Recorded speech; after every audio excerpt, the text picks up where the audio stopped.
We don't see things as they are. We see them as we are. Anais Nin, The Diary of Anais Nin, Volume 1, 1951 to 1954. Ever since I was a teenager, I've struggled with depression. It's impacted every aspect of my life for as long as I can remember. Relationships, school, family, work. All of it suffers when I find myself wandering the mist-shrouded, treacherous trails of my own malaise. It's easy to feel hopeless, lost, and out of control. Like I've stepped into a cave, the entrance sealed behind me, and the way forward swallowed by shadow, no clear path or exit in sight. It's a struggle that so many of us know all too well, and it's so very, very easy to peer into the dim and uncertain light of this life and be terrified of the shifting shadows we perceive in the distance. I will never, ever diminish those feelings because I know firsthand what it's like to be paralyzed by clawing self-doubt and drained by the slow, soul-leeching weight of self-loathing. But sometimes, even if it's just for a moment, we can feel just a little bit better by changing how we look at things. Things have been quiet on this channel lately, and beyond that, I'm sure you're surprised to see this video instead of the promised Dragon Wars video. Now, to get a little bit personal, I've been deep in the mires of my own personal demons lately. Life at times feels out of control, and lots of days I'm just totally overwhelmed. However, not too long ago, I found myself scrolling aimlessly through my video game library. At first, nothing stood out to me. There wasn't anything that sounded fun. No new titles caught my eye, and my old favorites just sounded blah. I was at a loss. And not just for video ideas, but for something to simply enjoy. But I just kept scrolling, and in doing so, I stumbled across Hue. Now, Hue's the kind of game that all gamers are likely familiar with. It's one I bought, likely on some sort of sale, and then I've left it to languish in my digital library for years. But here's something a lot of people don't know. I've got a real soft spot for puzzle platformers.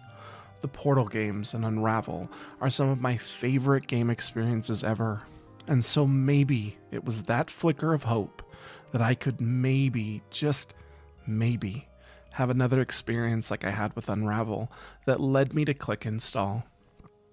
The game's not very big, so I didn't have time to second guess myself, and luckily for me, I at least remembered to hit record, because for the next few hours, I lost myself. But this time, it wasn't to my depression, but to this game. I couldn't put it down. I essentially did the run in a single sitting and only stopped because my power went out. I came back a few hours later and discovered that there'd actually only been a single puzzle left. Now, I've long contended that video games are art, and that so many of them have something to say. And on that day, through the depths of my depression, Hue spoke volumes to me.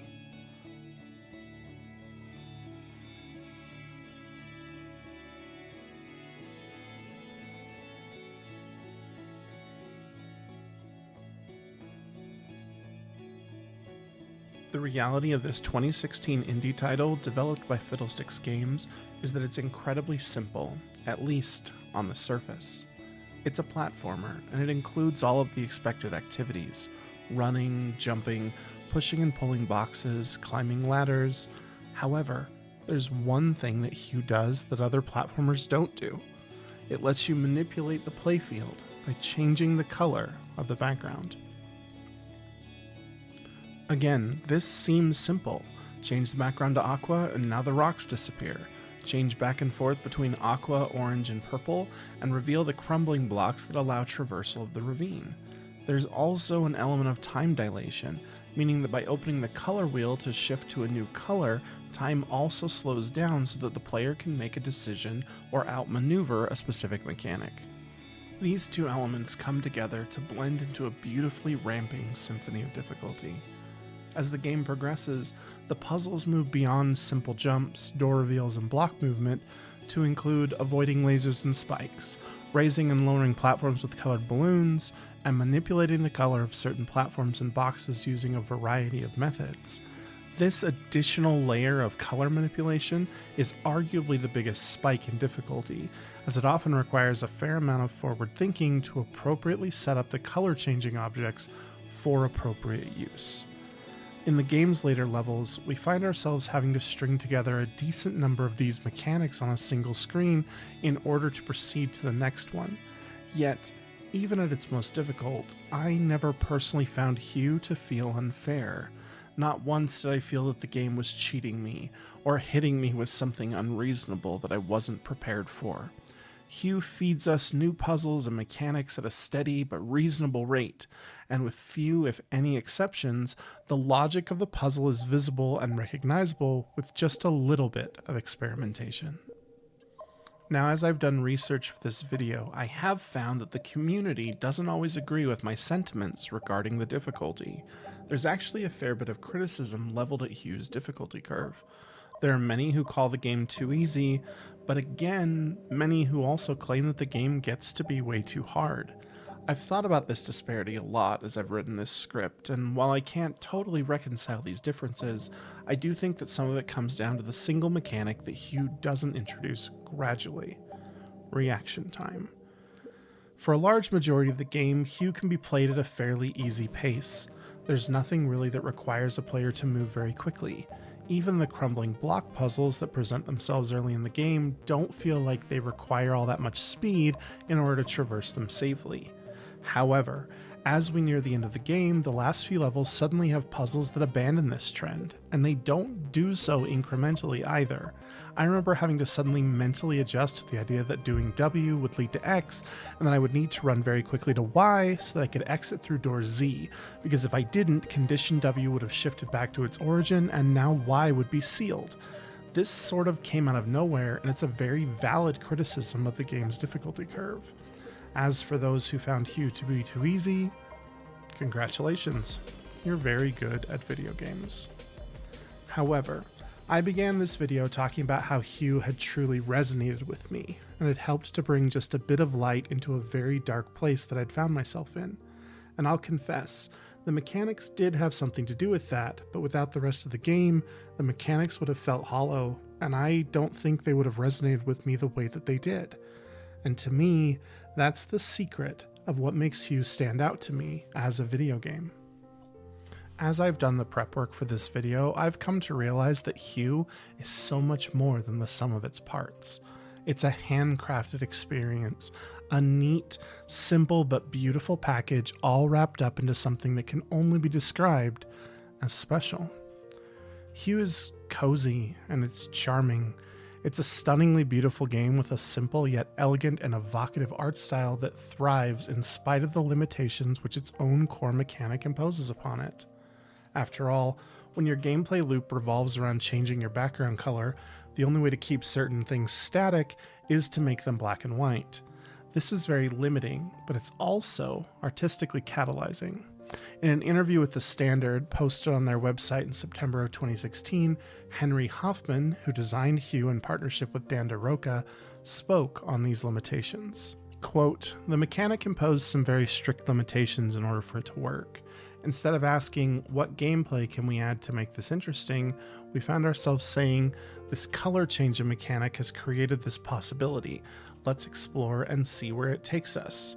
The art, too, was completely dictated by the mechanic. We were constrained to a flat, colored background in order for the gameplay to work, which meant we could only use blacks and whites as neutral colors. This led us down an interesting path, drawing inspiration from shadow puppetry, collage, European architecture, and curiously, wrought iron fencing." End quote. Hue's mechanics forced the designers into a very narrow artistic corner, but in my opinion, they thrived there. They created something striking, memorable, and incredibly atmospheric. It's that atmosphere that gives Hue its sense of melancholy discovery that makes two other aspects of the game truly shine: its music and its story. The music of Hue is a standout aspect to the game. The core mechanic is clever, the visuals are memorable, The music, though, is sublime. The tracklist for Hue is nearly an hour long, and all of it is original music artfully crafted by Alkis Livathinos, bespoke for the game. It's hauntingly sad, yet soul-achingly hopeful all at once. It's the perfect payload of heartfelt emotionality sonically seeping directly into your mind. Mr. Livathinos has a YouTube channel, which I'll link in the description. On it, he has the entirety of the soundtrack posted, as well as several other videos of him playing piano. He hasn't posted a lot recently, but the soundtrack alone makes it worth the visit. I've added the soundtrack to several of my more contemplative playlists, because to me, it's just that good. Which brings us, of course, to the story. Now, unlike many other games, I wouldn't consider the story to be the core of Hue. Instead, if we revisit my neat little package analogy, I'd say that the mechanics are the core of Hue. The box of the package is the music and the art. The story, though, it's that bit of woven twine tied into the neat little bow that, while it holds the entire thing together, is so easy to dismiss and cast aside. I've seen criticisms online that the story felt almost like an afterthought, or that it was bare bones and easily ignored. I feel sorry for the people who feel this way, because they missed out on something special. And while it's not a bombastic story, nor is it in your face, it's nonetheless a special one. It's an artistic one. It's one that carries a message that, in my opinion, can be interpreted in a number of ways. And that was just the kind of story that I needed to hear. We play as the titular Hue, a young boy whose mother has gone missing. She was a scholar and a researcher at the local university.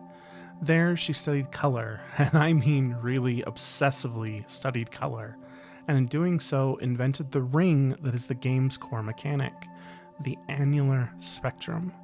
This ring allows for not only the perception of, but the manipulation of color. The ring was made up of 8 shards: aqua, navy, purple, pink, orange, red, yellow, and green. The ring, however, has been broken, and our initial quest is to put it back together. As the game begins, we find a letter written by our mother, voiced by Anna Acton. She explains that she's been hyper-focused on her research and intent on discovering something termed the impossible color, something beyond the spectrum of human perception. Her pursuit of this led to the creation of the annular spectrum. Her obsession leads her mentor and co-worker, Dr. Gray, to attempt to take the ring from her, concerned about her well-being. However, she escapes with the ring and continues her research from home. There's an accident, and she states that she turned a strange shade and became invisible. This accident left her with no way to interact with anyone, much less with Hue.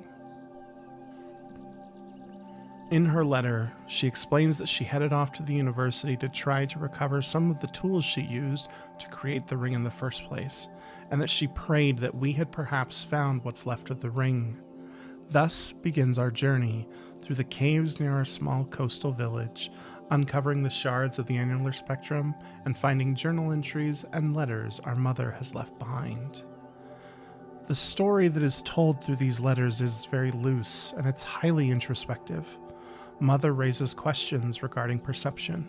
She questions if everyone who declares the sky is blue is seeing the same blue. She questions if, given how she has somehow transitioned to a color that humans cannot perceive, and given that reality is rooted in our perception, does she even exist? I'll be honest, it was right here that Hue got me. See, this takes place about 10 minutes into the game and just a few puzzles in. We've just picked up our second color for our wheel, purple, and at this point, I'm merely intrigued. Then I come across this note and listen to the following dialogue. Now, imagine a shade one step further than purple, a colour beyond what we can actually perceive. We call these impossible colours. And I fear that this is where I currently reside. If reality is rooted in our perception, and you cannot perceive me, do I even exist to you? I'm sure that I do. I mean, you're reading this letter, or at least I hope you are. I'm sorry, but existing in this strange state of impermanence does funny things to you, Hugh. It makes you question what is real. Something in that line reached the shadowy walls of my depression and slapped me across the face, because I knew this was an esoteric conversation about perception and reality, but it applied so well to depression. When I'm depressed, you see, it feels like my mind and my spirit are lost in a cave. There's no discernible light or path. I'm trapped. But life continues on around me. The sun rises and sets despite my perception that life is at a complete standstill. And in the deepest and darkest of those moments, I don't feel real. As Hugh's mother explains, existing in this strange state of impermanence does funny things to you. It makes you question what is real. And to me, that's so very true. For so many people who suffer from depression, we find ourselves questioning everything. We question the reality of our friendships. We question the honesty of what everyone is telling us, and often many of us question the value of our contribution to existence. Nothing feels real. It all seems blurry, fuzzy, as if it's somehow just out of our reach, even when it's right in front of us. Yet the truth of it is, so very often, that's merely our perception. My wife and children love me even when I'm at my lowest, and even when I can't convince myself to perceive that they do. Yet the themes of Hugh, though interpreted by personal lens of depression, also lend themselves to loss. As we continue our quest to reforge the annular spectrum, we learn more of the relationship between our mother and Dr. Gray. He was her mentor, but they became colleagues, and more so, they became friends. She described that they burned brightest when they worked together, and they discovered more than they ever thought possible. Yet when she crosses a threshold, moving her research beyond perception and into reality manipulation, Dr. Gray and the university draw a line, and her research is confiscated and she is fired for unethical practice. The grief and anger is apparent in the fantastic voice acting that Anna Acton does as we learn this part of the story. From here, the story begins to weave back and forth between Mother's discussions of the loss of her research and purpose to more discussions regarding perception. The perception conversation resonated so heavily with me, and I found myself pressing forward through the game, hungry to find more of these letters. One such powerful passage is when Mother discusses research she did on an ancient civilization, one which could not experience pain. They could observe pain, but they had no frame of reference for it, and this resonated deeply with me, relating once more to attempting to explain the oppressive weight of chronic depression to someone who's never experienced it. It's impossible, because describing the difference between depression and sadness is like trying to explain to someone who can't smell how different a lime and a jalapeno smell. Or it's like trying to explain to someone who cannot hear the difference in sound between a violin and a piano. We would do our best, but in the end, we would never be able to bridge the gap. We would never be able to allow them to perceive what we can perceive. We continue our journey and read more letters. Mother describes her first time wearing the ring, of experiencing true color for the first time. And I'll be honest, at this point I get a little bit fuzzy on the consistency of the game. She has up until this point spoken of color on any number of occasions, but as she describes slipping on the ring for the first time, it almost comes across as though she only now truly experiences color. This is furthered when she describes taking it off and how everything became gray and dull. I choose to ignore this inconsistency because I'm not sure I'll ever get an answer. However, it is the description here of life fading to gray that once more struck me, reaching through my personal wall of gray and sprinkling some color in, because she describes how even once the color was gone, she could remember in color. For me, this resonated because of how often depression feels this way. I can remember being happy. I can remember that at some point I felt, quote, normal. But in the midst of a depressive episode, that all feels so distant and so unreachable. It was here that I started to realize why this game mattered so much to me. I felt seen. I felt as though someone, somewhere, had been able to put into words how I have felt so many times, which meant that someone, somewhere, had potentially felt it too. Our journey culminates in obtaining the last of the color shards and with making our way to the university. Here we faced our toughest challenges yet, and it begins the true spike in difficulty that I mentioned earlier. After we complete the final puzzle, however, we find a letter from Dr. Gray, in which he explains that his well-intentioned intervention into Mother's work had been for her own good, but that he now knows it had indeed been misguided. He states that Mother had been in control, and that he wished that he trusted her, but that he took solace in the fact that we'd been able to follow in her footsteps and repair the annular spectrum. He also again hits us with an incredibly powerful line, the one I opened this video with, the one attributed to Anais Nin. We do not see things as they are, Hugh. Instead, we see them as we are. Prior to this game, I'd not heard that quote, but it hit me like a Mack truck going 90 miles per hour down the freeway. It made me consider my depression, my state of mind, and my emotional well-being. All of it. It made me take a beat and truly think. Now, I have to be incredibly clear here. My depression wasn't cured by a video game, and it certainly wasn't cured by a single line spoken by a character in it. I'm still very much depressed, and as at the time of this recording, I'm still locked in the same depressive episode I was when I initially played the game. However, it did make me adjust my thinking somewhat. It did get me to look at things just a bit differently, and in that moment, that's what I needed. I needed to change my perspective so that I could change my perception, and I could begin to crawl my way out of this pit that I'm in.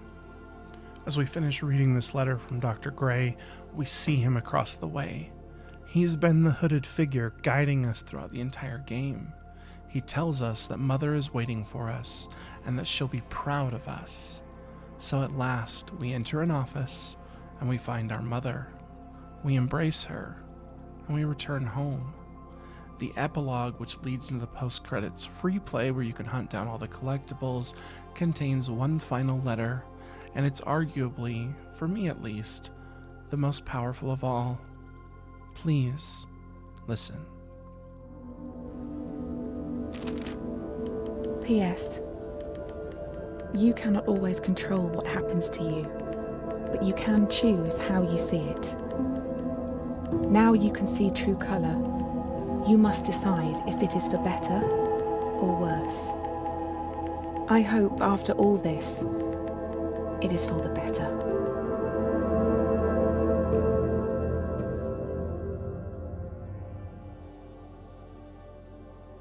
And that's Hugh, a game with strong themes of perception, loss, hope, color, and of course, choice. But also, for me, a quiet nudge to consider the idea that not everything is as dark as it sometimes seems. It's a game that got me to take a step back and breathe, even if just for a moment. And sometimes, a breath is enough. Now to some, it may seem as though I've heaped mass quantities of praise on this small indie title. That's because I have. I recognize the criticisms the game has faced, and I have made note of them throughout this video. But for me, Hugh transcends those issues. It stands among an elite group of games that really touched my life. For me, Hugh is a tapestry, woven together from its various parts, the striking visuals, the exquisite music, the clever mechanic, and the melancholy and introspective story about obsession, neglect, grief, loss, and acceptance. All of these combine into this handcrafted package, deceptively simple yet understated and undeniably elegant. For me, everything about Hugh comes together into something that can only be described as special. In addition, I recognize that not everyone will interpret Hue the same way that I do. And to be honest with you, not only is that okay, but that's kind of the point, right? Hue is a game about how we perceive our reality, how we interpret everything around us, and what we do with it. For me, Hue was a needed light in the dark. For you, it might just be a fun couple hours of distraction. It's up to each of us to decide that for ourselves. I simply felt compelled to share my story. I've spent this whole video trying to put into words why this game matters. On the surface, Hue is a clever puzzle platformer with a unique visual mechanic, but beneath that, it's a quiet, meditative exploration of perception, of how what we see and what we feel aren't always in agreement. And that, to me, is the heart of Hue. The game doesn't just ask you to solve puzzles, it asks you to shift how you see. And as someone who has struggled with depression, I found that metaphor incredibly powerful. Depression doesn't change what's around you, the same furniture, the same friends, the same life. But it does change how those things feel. Your world dulls, moments blur, colors flatten, and no matter how much someone says, look at all you have, they don't realize that you can't see it that way. Not right now, at least. But Hue offers something gentle, even hopeful. With every color you recover, you gain a new way to interact with the world, a new tool, a new perspective. It doesn't make things easier, it just makes things more possible. And that felt deeply true. There are moments near the end of the game when it can feel overwhelming. We're navigating a full spectrum of colors, switching rapidly between them and solving increasingly complex puzzles. The challenge has greatly risen, but through our increased capability, we have risen to meet it. And this is so very poignant. Now, again, and I know I have said this several times, but it's imperative to me that I be crystal clear and strongly reiterate that Hue is a video game. And it certainly didn't fix me. It didn't cure me, but it softened the edges of what I've been feeling lately, just a little bit, and for at least a little while. Hue spoke to me. It reflected something I couldn't articulate. It told me in its own quiet way that just because the world looks gray doesn't mean it always will. And sometimes just knowing that can be enough to keep going. As I stated at the beginning of this video, games are art. They can speak to us, inspire us, teach us, reach us. If you've had a game like that, something that made you think or made you feel, even in a small way, I'd really love to hear about it in the comments. I'd like for this channel to be a place for those kind of stories, the ones that stick with us quietly long after the credits roll. If this reflection resonated with you, consider giving it a like, sharing it with someone who might connect with it, and subscribing for more video essays like this one. I've got more game reflections on the way, narratives worth exploring, emotions worth unpacking, and titles that mean more than they seem to on the surface. Now, I can't, and honestly I won't promise every analysis will be this heavy or this emotional, and in fact I refuse to let every one of them be like this, because it's also important to remember that sometimes, in fact most of the time, video games are about laughter, excitement, and of course joy, and I want to be sure and celebrate that as well. So we'll mix in some videos of that nature just to keep things fresh. All of that said, if you've made it this far, thanks so much for watching and for letting a stranger be a little bit vulnerable with you. Be kind to yourself and to others, and I'll see you in the next one, where we'll head somewhere totally out of this world.